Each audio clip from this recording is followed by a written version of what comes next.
A major Las Vegas hotel raised its resort fees to the highest on the Strip. MGM is taking 800 rooms out of service, and another Strip buffet is closing its doors forever. So get ready, because we've got all that and more coming up in this month's video of Las Vegas news, updates, and rumors for April 2025. The latest tourist numbers show that from the beginning of the year to the end of January, an estimated 3.3 million people have visited Las Vegas, which is a 1.1% decrease from last year. The average price for a room on the Strip is now $208, a 2% increase, and the average price in downtown has reached $104, a 3.9% increase. The Strip made $840 million in gambling revenue, a 22.4% increase, and downtown has made $83.8 million, a 2.3% decrease. Another Las Vegas Strip buffet is shutting down for good. According to MGM Resorts International, the buffet at Luxor will close its doors this month. This latest closure will reduce the number of all-you-can-eat options on the Strip to just 8, with MGM operating half of the remaining buffets. The company didn't directly comment on the closure, but said they're constantly evaluating properties to ensure they meet consumer preferences and market trends. At $31.99 per adult, $26.99 for locals, Luxor's buffet was among the most budget-friendly on the Strip, offering breakfast and lunch from 8 a.m. to 2 p.m. Many casinos eliminated their buffets after the COVID-19 pandemic, with executives long acknowledging that these dining options are loss leaders that cost more to operate than money that they bring in.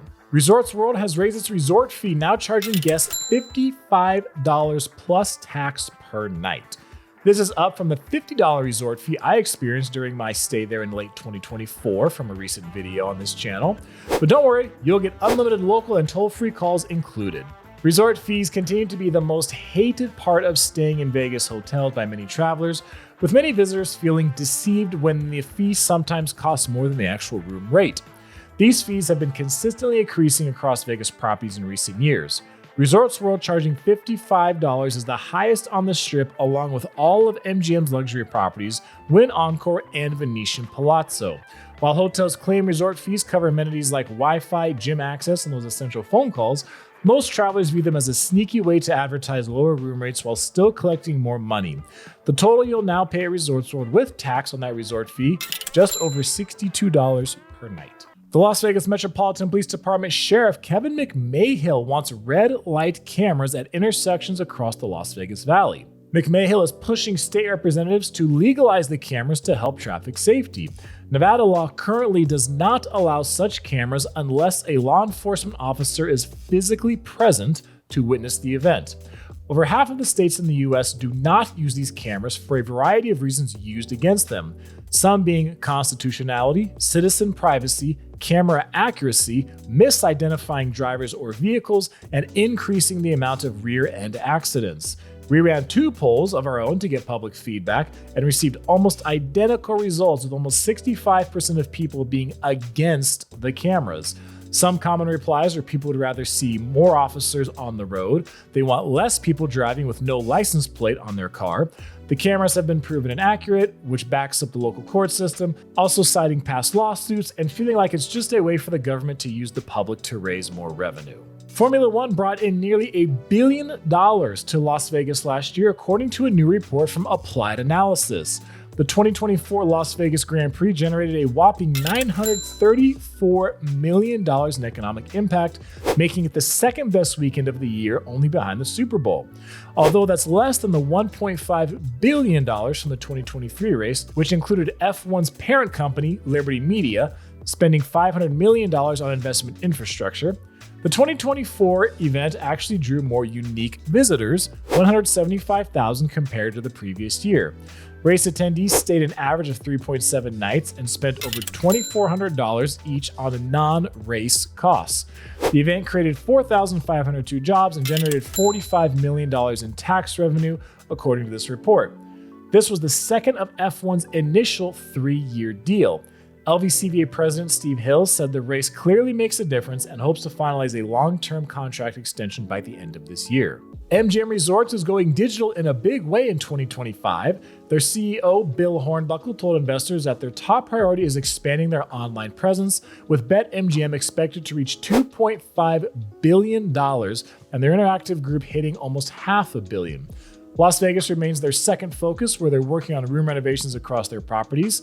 The MGM Grand is getting a much-needed $300 million upgrade after 12 years, though it will take 800 rooms out of service and impact revenue by $65 million in 2026.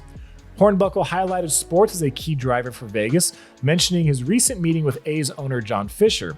"Baseball is coming. It will happen," he said, noting that MGM's 36,000 rooms are conveniently located just 700 to 800 yards from 3 major stadiums.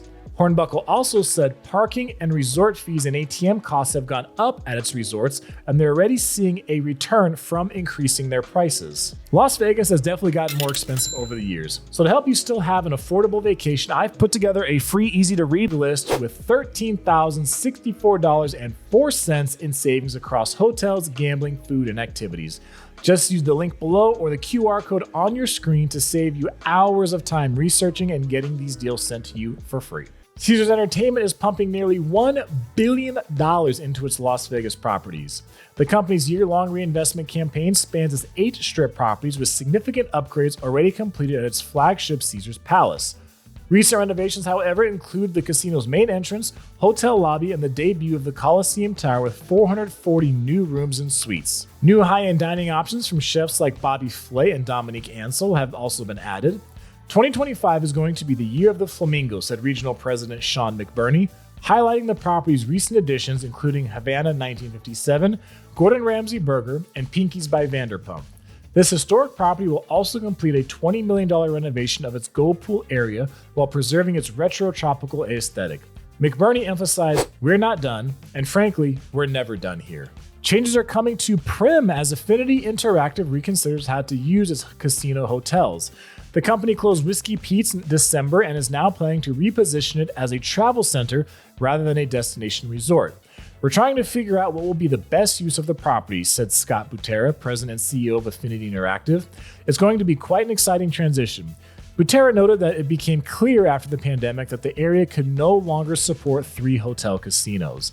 The company continues to operate Buffalo Bills and Primm Valley on the east side of I-15. Potential future plans could include additional retail components to complement existing amenities like the 6,500-seat Star of the Desert Arena, the Desperado roller coaster, and the 50,000 vehicles that drive past the resorts every day. Lisa Vanderpump is bringing her own hotel to the Las Vegas Strip in 2026. The Cromwell will be completely renovated and rebranded as the Vanderpump Hotel. The 188-room boutique property will include 19 suites, which Vanderpump describes as attainable luxury. This marks her 4th Vegas venture with Caesars Entertainment following the success of Vanderpump Cocktail Garden at Caesars Palace, Vanderpump à Paris at Paris Las Vegas, and Pinky's at Flamingo, which opened last December. The reality TV star and entrepreneur is working with her design partner Nick Elaine on the project and says it is just going to be another passion project. Sean McBurney of Caesars Entertainment added, "Nowhere else in the world can guests experience the Vanderpump Hotel." A possible air taxi service to Allegiant Stadium is taking off. Upwind Air Taxi has acquired land for a helipad near the 65,000-seat home of the Las Vegas Raiders. The site, called Raiders Station, will feature 4 landing pads and a Raiders-themed welcoming center on Russell Road, west of Polaris Avenue. Robert Lauer, CEO of Upwind and the Las Vegas Spaceport, says the service could transport people to within walking distance of the stadium in about 3 minutes for approximately $30 per person. As traffic congestion continues to grow, Upwind is delivering a faster, more efficient transportation solution, Lauer said. The company plans to develop a network of landing pads throughout the Las Vegas Valley, including luxury hotels, shopping centers, and entertainment venues. Upwind is awaiting Federal Aviation Administration approval before launching the service. The Clark County School Board has unanimously voted 7-0 to choose Jhone Ebert to be the next superintendent to lead the nation's 5th largest school district. Ebert, who began her career as a math teacher and spent 25 years working in the district, beat out 2 other finalists for the position. She takes over during a critical time with ongoing legislative session determining K-12 funding and potential federal education cuts looming. Ebert has identified extending the school day and year as priorities to help students who fell behind during the pandemic, and hopes to continue incentive programs that have already reduced special education teacher vacancies by 26%. Trustee Isaac Barron praised her experience, saying, "We're going to need a leader who brings stability and can maintain a bipartisan relationship with our state leaders." We will now rapid fire some more updates from across the Vegas Valley before diving into the rumors section. Keith Whitfield has stepped down as president of UNLV. Several Teslas were set on fire at the Tesla Collision Center. Alanis Morissette is launching her first Las Vegas residency this fall. Bacchanal Buffet will close during daytime hours except on weekends. The Athletics have hired Mark Bedane as their new team president. M Resort announced a brand new poolside restaurant. Donny Osmond extends his residency at Harrah's Las Vegas. Excalibur lays off workers and cuts housekeeper hours. And UNLV's hockey team is the 2025 ACHA M1 National Champions. Good work, guys. As we enter the rumors section, one that ended up being true is that a new tiki bar near the Strip is in the works, and it will have video poker. Be sure to sign up below or use the QR code on screen for up to $13,064.04 in savings. Thanks for watching. I'm Jacob, and this is My Life in Vegas.